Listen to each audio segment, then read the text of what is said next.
Justin. Good evening. Good to have you. Thanks for having me. Okay. Lagos, don't forget that you as well can chime in, share your thoughts, questions you might also have. Well, always here to share and, answer. Well, not me answering those questions, but the doctor will be here to share and answer your questions as we journey along. But one thing I want to ask, and yes, referring to professionals at the office. I'm not saying you don't have professionals, I'm just saying that there's 9 to 5ers who are always at their desks and they always complain, oh, there's never enough time. If I say I want to go in the morning, I have to resume so early. If I want to go in the evening because of traffic, I'm so worn out. I'm not even sure if I want to go in. And then at the weekends, I only have 2 days. How am I going to fit my exercise routine into those 2 days? So basically, what I want to start off with before we get into every other thing is, what are the most common health challenges workers face in the workplace? Let's even start with that. All right. Once again, thank you for having me in the program. My pleasure. So what we are going to be discussing today, I'll just quickly give a background of, we are basically going to be talking about workplace ergonomics. So ergonomics is the science of designing and arranging workplace tools and tasks to fit the needs and responsibilities of the people that is using them. The goal of ergonomics is to optimize efficiency, comfort, and safety by reducing physical and mental strain. All right. So quickly, principles of ergonomics, what the principles of ergonomics aim to do to achieve this is, the first principle is fitting the task to the person. What this is designing tasks and equipment and workstation to fit the individual. Second is maintaining neutral postures. When encouraging body position, minimize strain, such as keeping the back straight, the wrist in neutral position, and your feet flat on the floor, especially for those people that are working in the office. And reducing repetitive movements. Some people that work on the laptop, your hand is bent in such a way that when you are typing, it assumes a particular position. So ergonomics tends to reduce that movement, minimize force and exertion. And some people use heavy tools and workflow. So ergonomics, one of the principles is to minimize force and exertion. And the fifth principle of ergonomics is promoting movement. So encouraging, don't sit in one place for too long. Right. After like maybe some minutes, you get up and walk around. So that is just like a background of ergonomics. So you asked the question. The question you asked was, what are the common health challenges at the workplace? Yeah. So I'm going to group it into three. There is the physical health challenge. That is what I call, in medicine we call it the musculoskeletal. So back pain and neck strain majorly. So most of us sit down in the office all the time. I know you've been sitting down for a long time since morning on the show. And so back pain and neck strain is one of the most things that happens physically to you. The other one, the other categorization is the mental part of it, is stress, burnout, and anxiety because of the amount of workload that you have to do. Right. And then the third one is health issues. Health issues, we call this in medicine, when we talk about sedentary lifestyle, a lot of people sit down in one place to work. The people that work from home, they sit down in one place for too long. So they are at risk of obesity, of fatigue, of hypertension, and even diabetes. So that is the three groups I've grouped into. So that are the common challenges that one can face in the workplace. Well, it is how we're structured. Well, we have to work, right? But now that you're putting it, whilst we're also on this conversation, how can individuals incorporate little or, simple exercise routines, regardless of their job type, into their work day? Okay, so there's some that we should do. So first of all, you have to be conscious. Okay. You have to be conscious of the fact that a lot of people, they don't keep track of time. So you sit down in the morning, the next thing you are standing up by So you have to be conscious that I should take breaks and do one or two exercises. Okay. So for those of us that work on the laptop for too long, there's this ball that we call it the stress ball. It's a very soft ball. It's not a hard ball. So you can just press on it just to relieve the stress on the muscles of the fingers. Okay. So that is very important. Yes. So for those of us that works on the work on the desk, you should stand up once in a while, walk around, stretch your legs, and you can do push-up against the wall. So you know the normal push-up that you do facing the ground. Right. So you do this push-up against the wall. So wouldn't that make you look awkward in the office? So I think we'll get to that. You have to form workplace bodies that you do these things together, so that you stay healthy together. Okay. So even people that are looking at you, like, what are these guys doing? At the long run, they will join you. So it becomes fun, and that way you are still striving to have better health as colleagues. So these are part of the things you can do.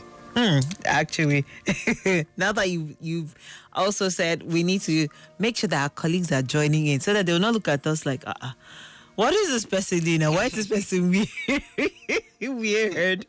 So I think that I will align with that one. But you also, before we even get into the exercises or having our colleagues join us, I want you to also speak to, you've spoken about certain health habits that could impact our health. But could you expand on that a bit, like the negative impacts of having to sit at a place for so long? Yes, you've spoken about having backaches, you've spoken about having your necks ache and all, but how can these be corrected? Because I believe there are things one can do to help their situation. If I will speak more on the negative impacts of these workplace habits, what it calls sitting in one place for too long. Some of the things that it can do is it can result to pile or what we call in medicine hemorrhoids if you sit in one place for too long. So another thing that it can cause, because like I said, most people don't keep track of time. Right. They are sitting in one place for too long, you forget to eat. It can result to what we call hypoglycemia. Yeah. So people can become dizzy. Hypoglycemia is reduced blood sugar. So it can lead to people becoming dizzy and they want to fall because they forgot to eat. Some people also forget to drink water. Because they forgot to drink water, they become dehydrated. Right. That will then lead to headaches and also dizziness, like I've spoken about. So conscious effort has to be put into preventing these things. Like for water, for example, you should have a bottle of water by your side in the office at all time. Okay. So your goal should be taking 8 cups of water. That should be your goal. 8 cups of water over, not in one goal, but over the course of the day, 8 cups of water. Or if you don't know how to, some people's cups can be very big. So let's just say 3 liters of water in a day. So we should also be conscious not to skip meals because that can also lead to ulcer. Or people call it peptic ulcer disease. Okay. But with that, I just want to interject a bit. Some people say that they have this intermittent fasting and that helps them, especially those who are on a diet or trying to watch their weight. So how does that interfere, or can that interfere such that it can lead to peptic ulcer? And so intermittent fasting is also being conscious of what is the timeline, or what are the times that you're fasting. So it's intermittent. It's not like a full-blown fast. So probably you are skipping breakfast, which is very important. I won't advise anybody to do that. Or you are skipping lunch, or you are skipping dinner. Okay. And so it's not like you are going the whole day. So if you are doing intermittent fast, it's fine. All right. But working in the workplace, what most people do is that they don't eat. They miss breakfast, they miss lunch. At the end of the day, they are closing and they've not eaten.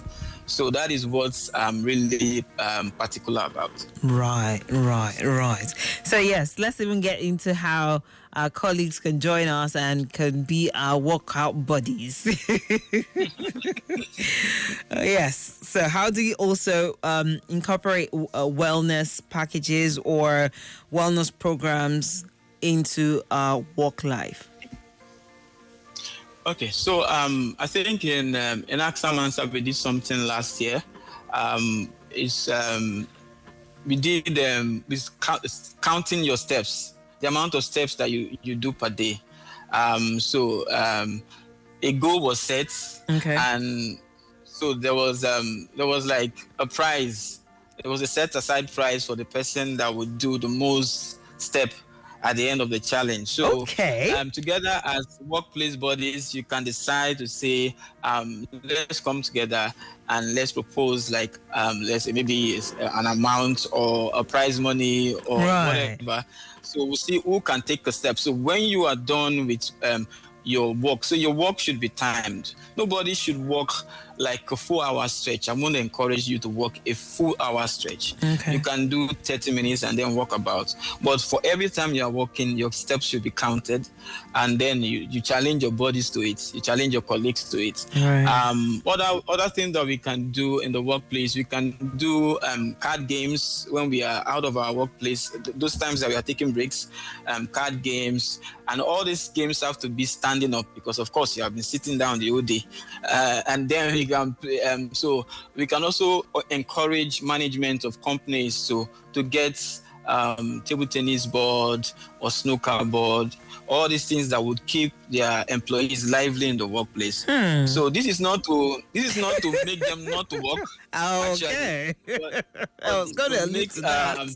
Yes, so there should be like a timed this activity should be timed in the maybe workplace. During their break time. Because yes, exactly. So that anybody just can't leave. You just won't leave your workplace and decide to go and that's when you want to go do play 1 or 2 games while that person is working. Yes. So all these would make for good wellness activity for the employee and keep them fit, keep them alert.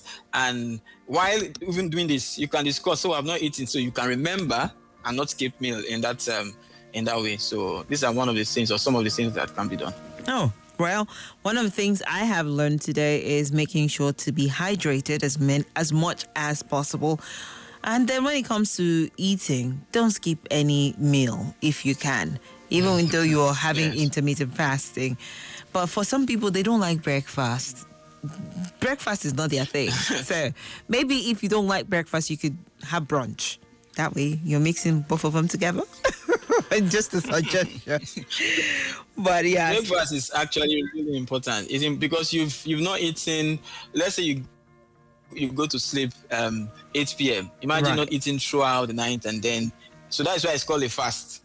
And then you wake up in the morning and you still decide not to eat. So it's really important. Breakfast is actually like while we're growing up, they told us in kindergarten or nursery then that is the most important meal of the day. So indeed, we're taught that. Okay. At least you're reiterating that and helping us to remember that breakfast is important. Stop skipping breakfast. Okay. Noted. I know I'm guilty. So I will note that in future and make sure that I repair that. Even if it's something small, I will make sure that I'm having something at the same time. But thank you so much, Dr. Justin, for sharing all those insights today. And I trust you'll definitely have a good one. Thank you so much. All right, Lagos, I'm sure you're looking forward to learning as to how you can probably get more insights. Well, you can get access to, more health plans that will be productive for you and helpful by visiting AXA Mansard's website. That is at www.axamansard.com, or you can call toll-free 0700 AXA Mansard. You can connect with them on the social media platforms as well. That is Facebook, Twitter or X, and LinkedIn at AXA Mansard. However, on Instagram, it is at AXA Mansard _. As always, here to share insights with you. But one thing I want you to know is you need to keep yourself healthy. But we'll catch you up on the other side. More lineup for you on Smooth 98.1. AXA Mansard Safe Cruise. Brought to you by AXA Mansard Insurance PLC. AXA, know you can.